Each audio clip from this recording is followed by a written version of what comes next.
Hello student, आज हम FS का सेकंड पार्ट पढ़ रहे हैं। इससे पहले हमने एफएस का फर्स्ट पार्ट पढ़ा था, जिसका लिंक वीडियो के नीचे दिया गया है। और आज सेकंड पार्ट में हम एफएस के बारे में पढ़ेंगे। तो सबसे पहले पढ़ते हैं हम एफएस के बारे में। एफएस पिछले वीडियो में हमने पढ़ा था एब्सेस की डेफिनेशन, सिम्टम्स, छोटी बड़ी एब्सेस किसे कहते हैं तथा उसके प्रकारों के बारे में। अब हम पढ़ेंगे एब्सेस के बारे में। एब्सेस कुछ सूक्ष्म जीवाणु के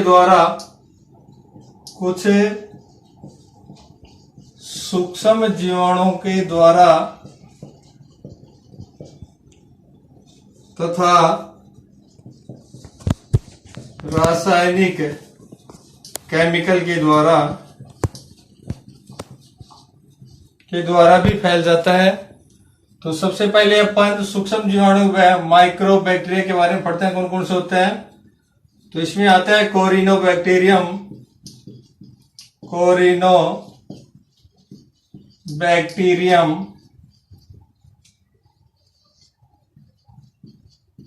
स्टेफिलोकोकस,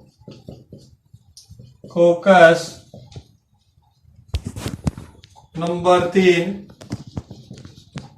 स्ट्रेप्टोकोकस आदि कई माइक्रोबैक्टीरिया होते हैं, जिसके कारण एब्सेस हो सकता है। ऐसा कुछ केमिकल होते हैं जिससे भी एब्सेस होता है, जैसे मर्क्यूरिक क्लोराइड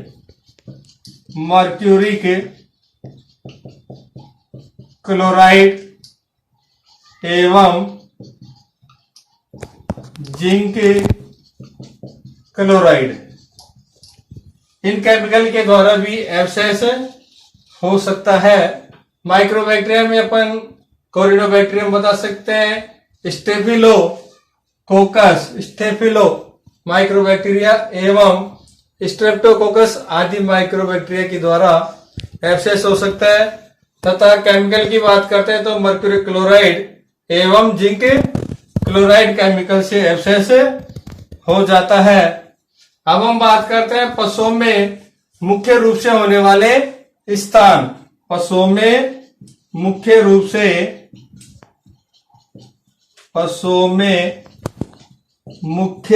से होने वाले स्थान। पशुओं में कौन से स्थान पर एब्सेस मुख्य रूप से हो सकता है या होता है।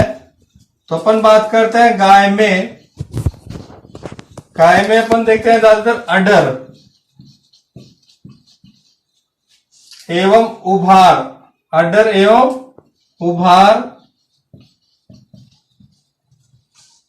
घोड़ों में होता है आपके सोल्जर कंधों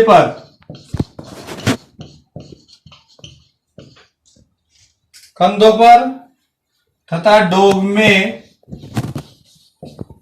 एनल रीजन क्षेत्र पर,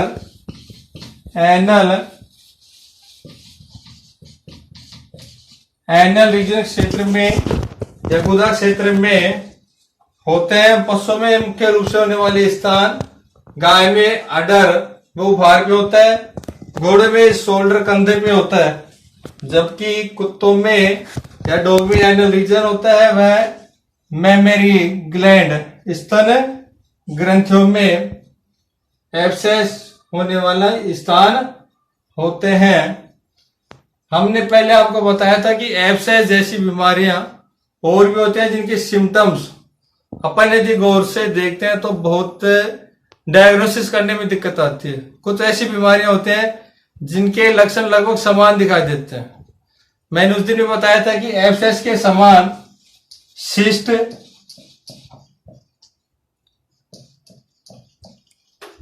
हीमेटोमा, हर्निया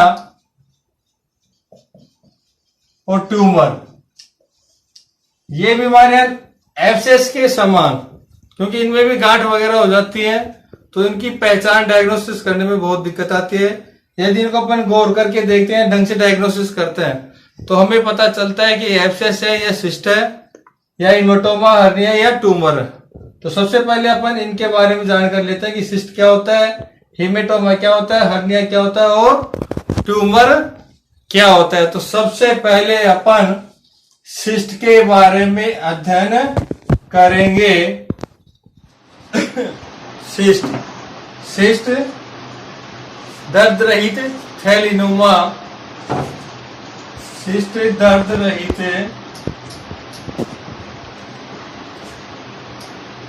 सूजन रहित थैलीनुमा संरचना होती है। थैलीनुमा संरचना होती है जो कि धीरे धीरे बढ़ती है, जो कि धीरे धीरे बढ़ती है। वह छूने पर एक समान दिखाई देती है। सिस्ट के बारे में, सिस्ट होती है जो दर्द रहित होती है, सूजन रहित होती है, एक थैलीनुमा संरचना होती है। ये अपन ये कह सकते हैं सिस्ट में दर्द नहीं होता है, किसी प्रकार की सूजन नहीं होती है, थैलीनुमा संरचना होती है जो कि धीरे धीरे बढ़ती है तथा छूने पर एक समान दिखाई देती है एवं इसमें भूरे एवं चॉकलेटी रंग का तरल द्रव्य पाया जाता है। चॉकलेटी या भूरे रंग का तरल द्रव्य पाया जाता है। यह होता है आपका सिस्ट। सिस्ट में दर्द रहित होती है, सूजन रहित होती है, एक थैलीनुमा संरचना होती है, थैलीनुमा आकृति की होती है जो कि धीरे धीरे बढ़ती है, आकार बिल्कुल धीरे धीरे, और छूने पर एक समान दिखाई देती है तथा इसमें भूरे एवं चॉकलेटी रंग का तरल द्रव्य पाया जाता है। इसके बाद हम बात करते हैं अपन हेमेटोमा।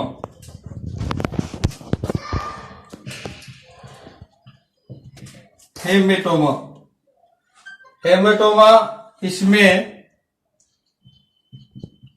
रक्त का थक्का व सीरम पाया जाता है।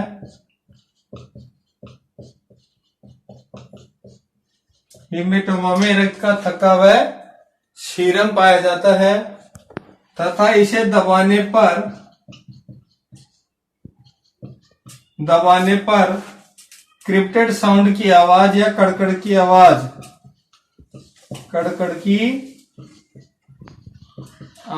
या क्रिप्टेड साउंड की आवाज आती है।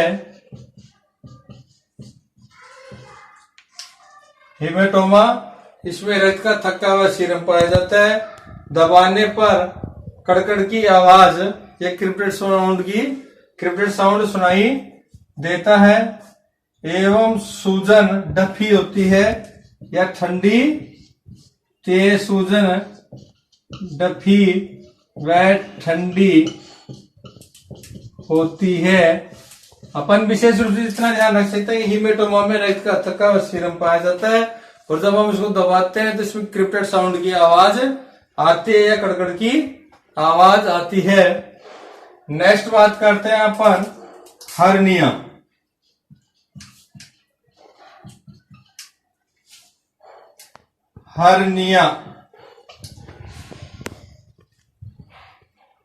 हर्निया के बारे में अपन ये कह सकते हैं कि हर्निया एक ऐसी स्थिति होती है जिसमें बॉडी कैविटी के अंग, हर्निया एक ऐसी स्थिति होती है जिसमें बॉडी कैविटी के अंग शरीर से बॉडी कैविटी के अंग नॉर्मल या एबनॉर्मल ओपनिंग से निकलकर स्किन के नीचे या अन्य कैविटी में खिसक जाते हैं, उसे हम हर्निया कहते हैं। हर्निया में देखने पर हमें या छूने पर एक रिंग महसूस होती है एक रिंग महसूस होती है जिसे हर्नियल रिंग कहते हैं। हर्नियल रिंग कहते हैं।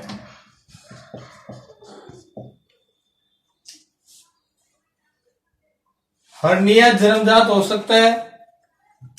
हर्निया जन्मजात हो सकता है, चोट के कारण हो सकता है तथा एब्डोमिनल प्रेशर के कारण भी। एब्डोमिनल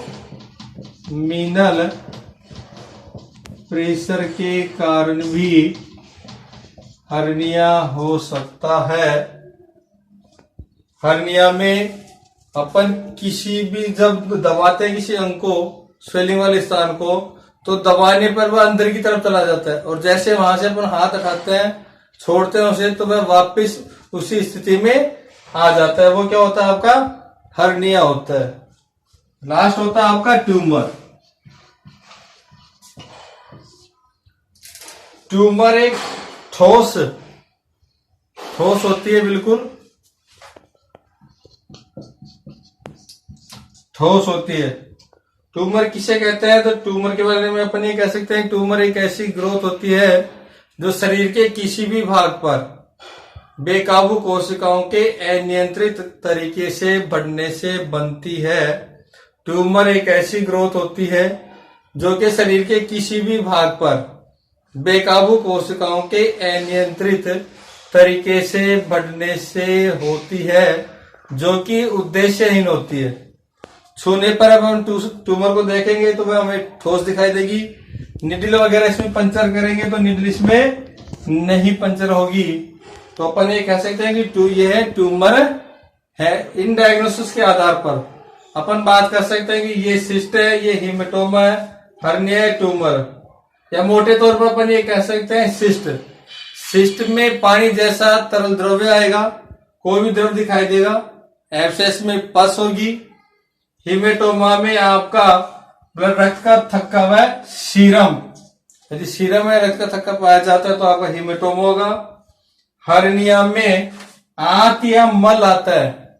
हर्निया में आंत या मल आता है तो क्या होगा? आपका हर्निया होगा। और ट्यूमर होगी आपकी ठोस, जिसे छूने पर अपने आप आपको महसूस हो जाएगी। ट्यूमर को दो भागों में बांटा गया है। ट्यूमर को कितने भागों में बांटा गया है? दो भागों में। पहला भाग होता है आपका साधारण,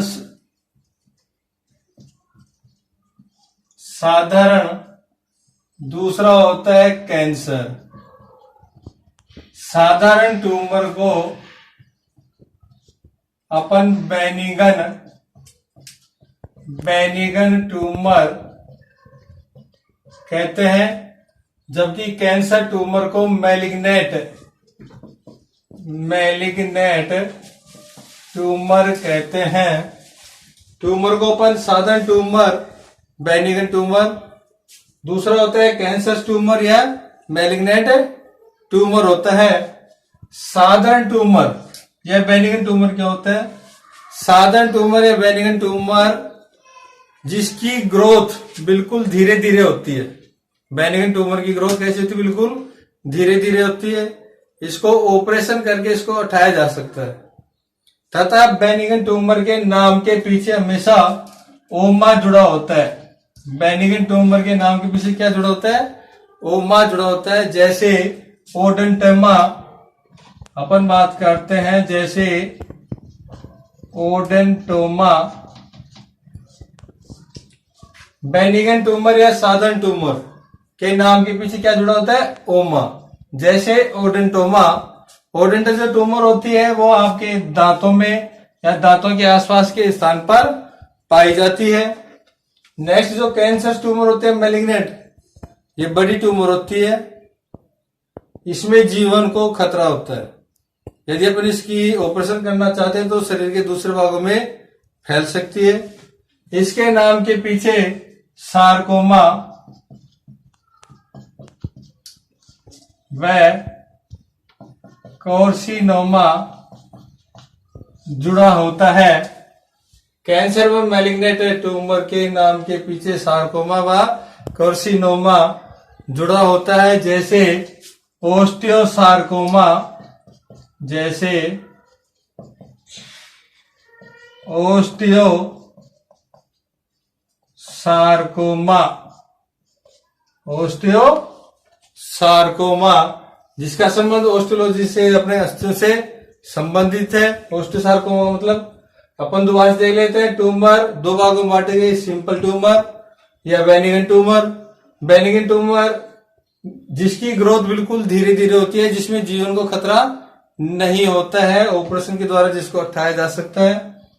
नाम के पीछे, बेनिगन ट्यूमर के नाम के पीछे ओमा जुड़ा होता है, जैसे ओडेंटोमा होता है। उसी प्रकार कैंसर ट्यूमर, मैलिग्नेंट ट्यूमर दूसरा नाम होता है। इसमें जीवन को खतरा होता है, इसकी ग्रोथ बहुत जल्दी होती है।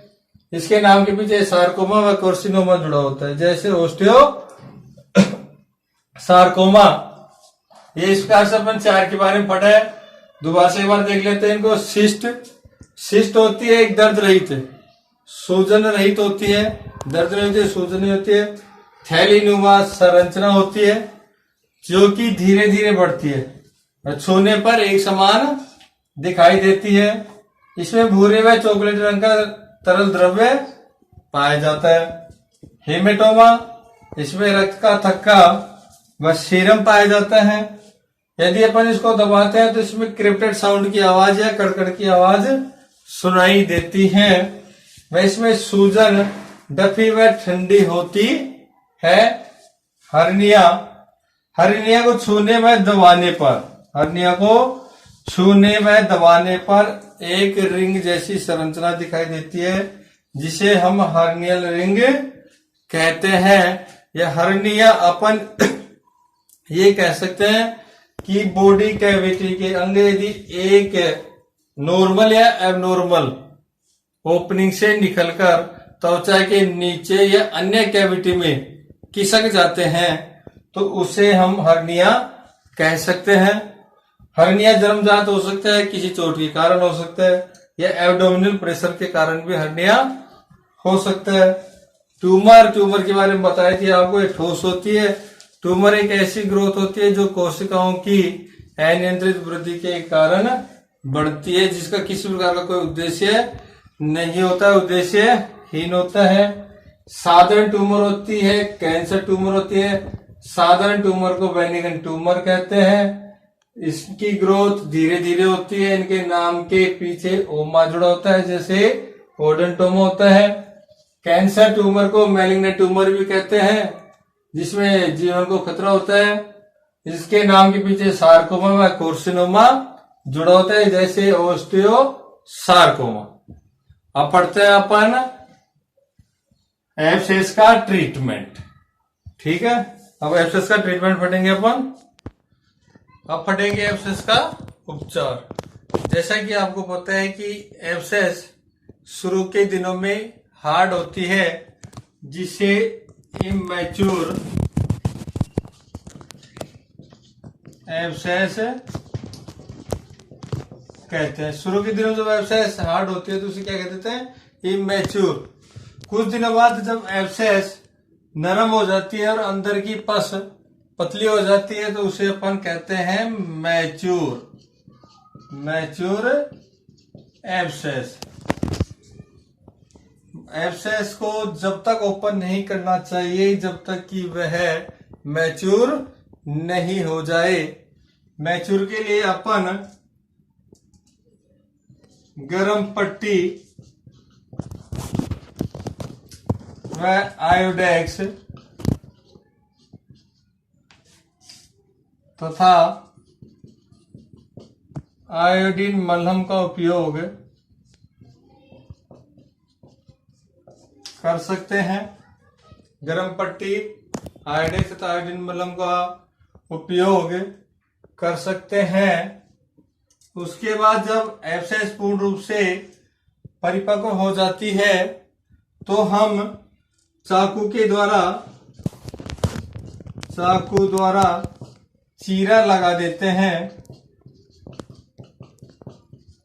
चीरा लगाते हैं जिसे विस्टर कहते हैं, जिसे विस्टरी कहते हैं, जो चाकू अपन चीरा लगाने के लिए काम लेते हैं उसे विस्टेरी कहते हैं, नाइफ।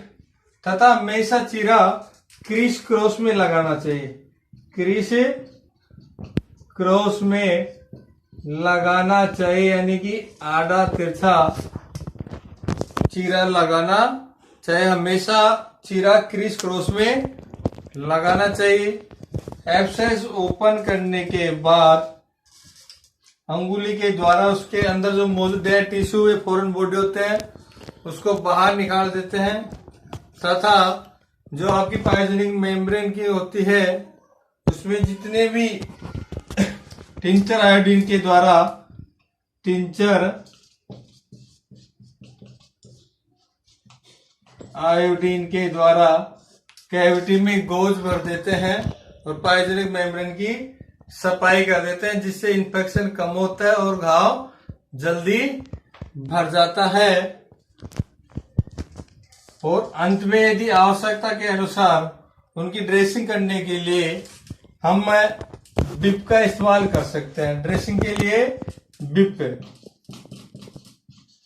ड्रेसिंग के लिए किसका इस्तेमाल कर सकते हैं आप?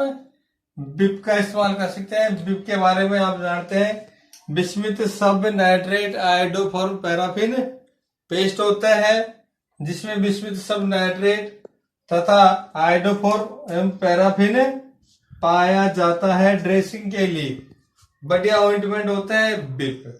तो अच्छी तरह से देख लीजिए, एब्सेस को ओपन करने के लिए हमेशा जो चाकू काम में लिया जाता है विस्टेरी कहलाता है। वो हमेशा क्रिस क्रॉस में अपन चीरा लगाते हैं, जो नाइफ काम में लेते हैं उसे विस्टेरी कहते हैं। और अंदर जितने भी डेड टिश्यू होते हैं, फॉरवर्ड बॉडी होते हैं, उनको उंगली से बाहर निकाल देते हैं। एब्सेस की अपन एंटीसेप्टिक सॉल्यूशन से सफाई कर सकते हैं, तथा कैविटी में टिंचर आयोडीन के द्वारा गोज भरकर उसकी सफाई करते हैं, जिससे अंदर जितना भी संक्रमण होता है वो नष्ट हो जाए तथा घाव अपना जल्दी भर जाए। तथा आवश्यकता के अनुसार अपन एंटीबायोटिक औषधियों का भी उपयोग कर सकते हैं। और ड्रेसिंग के लिए आप सबसे बढ़िया ऑइंटमेंट बिप, जो कि अपन काम में ले सकते हैं। इस प्रकार अपन एब्सेस का ट्रीटमेंट कर सकते हैं। जब परिपक्व नहीं होते तो मैच्योर कहलाती है। जब उसमें एब्सेस नरम हो जाता है और पस पतली हो जाती है तो वो मैच्योर एब्सेस हो जाती है। मैच्योर एब्सेस होने के बाद ही उसे ओपन करना चाहिए। उसके लिए आप गर्म पट्टी व आयोडेक्स आयोडीन मलहम का यूज कर सकते हैं। जब वो परिपक्व हो जाती है, मैच्योर हो जाती है, तो चाकू के द्वारा, जिसे विस्टेरी कहते हैं, उसके द्वारा हम चीरा लगा देते हैं। चीरा हमेशा क्रिस क्रॉस में लगाना चाहिए तथा एंटीसेप्टिक सॉल्यूशन से एब्सेस की सफाई करनी चाहिए तथा टिंचर आयोडीन का गोज कैविटी में भर देना चाहिए, जिससे अंदर जितना भी संक्रमण वो नष्ट हो जाए और घाव आपका जल्दी से भर जाए। ड्रेसिंग के लिए बिप का यूज, मलहम ऑइंटमेंट का यूज कर सकते हैं आप। और आवश्यकता के अनुसार आप एंटीबायोटिक औषधियों का भी उपयोग कर सकते हैं। एब्सेस के फर्स्ट पार्ट का लिंक आपको इस वीडियो के नीचे आपको मिल जाएगा। नेक्स्ट टॉपिक अपना डिसलोकेशन होगा, जिसका वीडियो आपको जल्दी मिल जाएगा। इस चैनल को आप ज़्यादा से ज़्यादा सब्सक्राइब करें और वीडियो को ज़्यादा से ज़्यादा शेयर करें। थैंक यू, धन्यवाद।